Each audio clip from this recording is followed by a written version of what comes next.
Bom, vamos conversar sobre um assunto sério.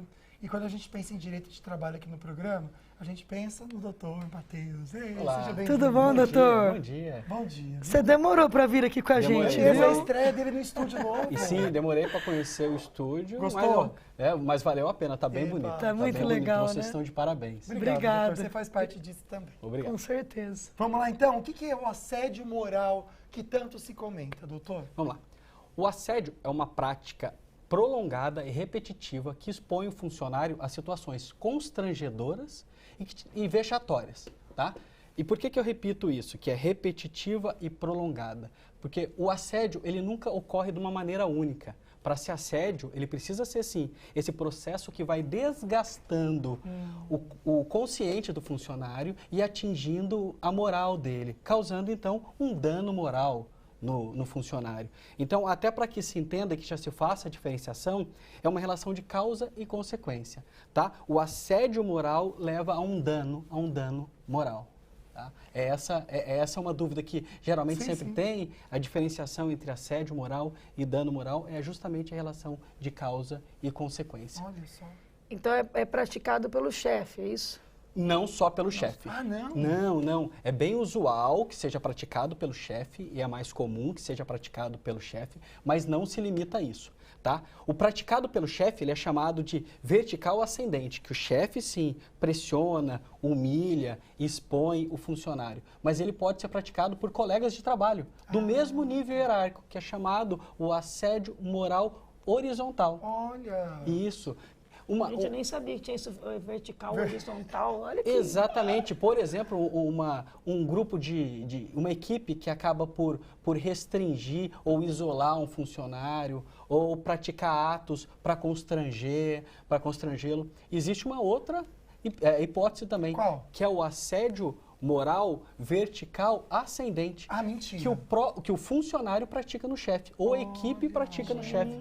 Isso ocorre. Às vezes o funcionário quer boicotar a chefia, ou um grupo com aquele chefe novo que chega e não é bem aceito, tem esse choque ali, e eles acabam por boicotar, e nisso sim tem um assédio sexual. Então pode vir de todo lado o assédio moral, tá? Vamos pensar então nesse ambiente de trabalho, já que pode ser em todo lado, né?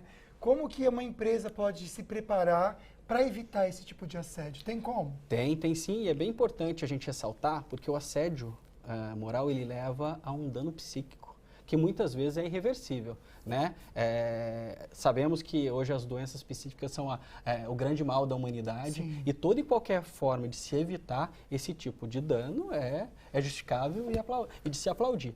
Tanto que o TST, e já fica a dica, é só colocar no Google, cartilha assédio moral TST. Ele coloca ali uma série de hipóteses e o empresário pode dar uma olhada ali e verificar essa série de hipóteses. Mas, principalmente, criar uma cartilha e um ambiente de trabalho que seja acolhedor, um ambiente de trabalho que o funcionário se sinta acolhido e que, principalmente, no caso de assédio, ele possa reportar os seus superiores e o superior possa fazer alguma coisa.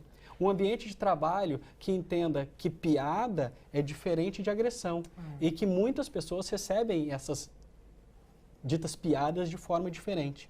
Então, uma das formas primeiro, criando uma cultura não agressiva, uma cultura amigável, ouvindo o funcionário quando ele reclama e repelindo esse tipo de atitude que às vezes até ultrapassa o ilícito civil, né? Uma piada passa até a ser uma questão criminosa e que às vezes é tratado de maneira comum no ambiente de trabalho. E para essa pessoa que foi assediada, o que ela tem que fazer? Boa pergunta. Isso é bem importante. Primeiro ela tem que anotar, tá? É bem importante que ela tenha consciência disso. Então ela anota data, hora e o que aconteceu, quem aconteceu e quem foram as pessoas, os colegas que testemunharam isso.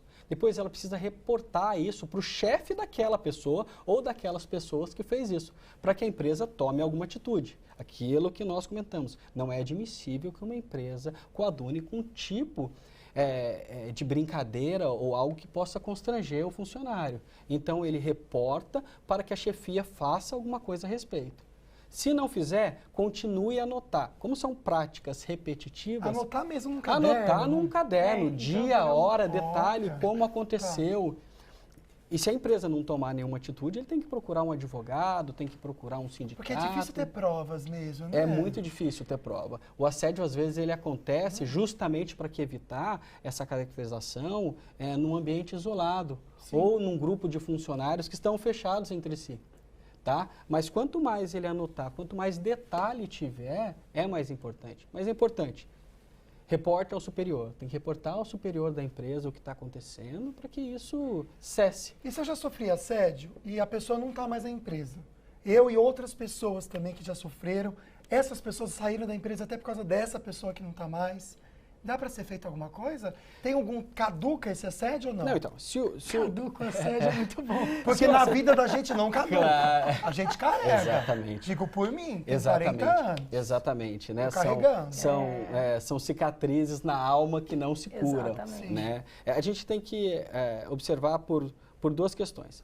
Primeiro é cessar esse assédio. Né? A ideia inicial é que você continue a conviver num ambiente de trabalho pacífico e amigável. Sim. Então, se já de início você conseguir que cesse esse assédio, você continue a levar o trabalho e a vida de uma maneira mais agradável, seria o melhor dos mundos.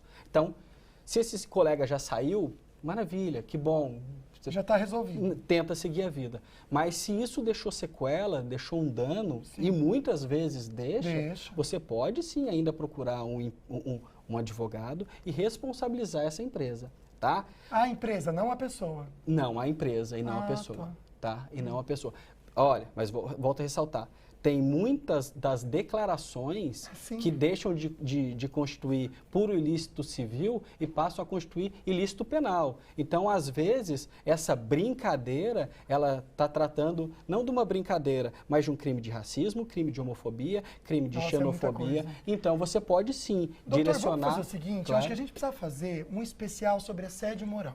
Eu também Eu acho que a gente precisava criar quadros, vamos fazer isso com o doutor, já que Vamos. a gente fez esse convite de ser colunista, e acho que esmiuçar mais esse assunto. Vamos. Porque, infelizmente, é algo que acontece bastante, e eu tenho certeza que quem tem em casa está interessado também. Vamos combinar isso, então, Vamos. doutor? É a maior porta de entrada do escritório. Não, vamos fazer, então. Por mais que a gente trate de Tem todos que os fazer. temas, esse é o assunto mais procurado. Doutor, muito obrigado, né? Ele sempre traz temas obrigada, interessantes muito pela bom. vivência, né, amiga? Impressionante, muito Obrigado bom. mesmo. Seja sempre bem-vindo aqui com a gente, Eu tá? que agradeço e mais uma vez, parabéns pela Casa Nova. Obrigada, Valeu, doutor. viu? Obrigada. Beijo pra família do doutor, que é tão linda também. A gente já volta, né, amiga? A gente já vem, Sai fica aí. daí.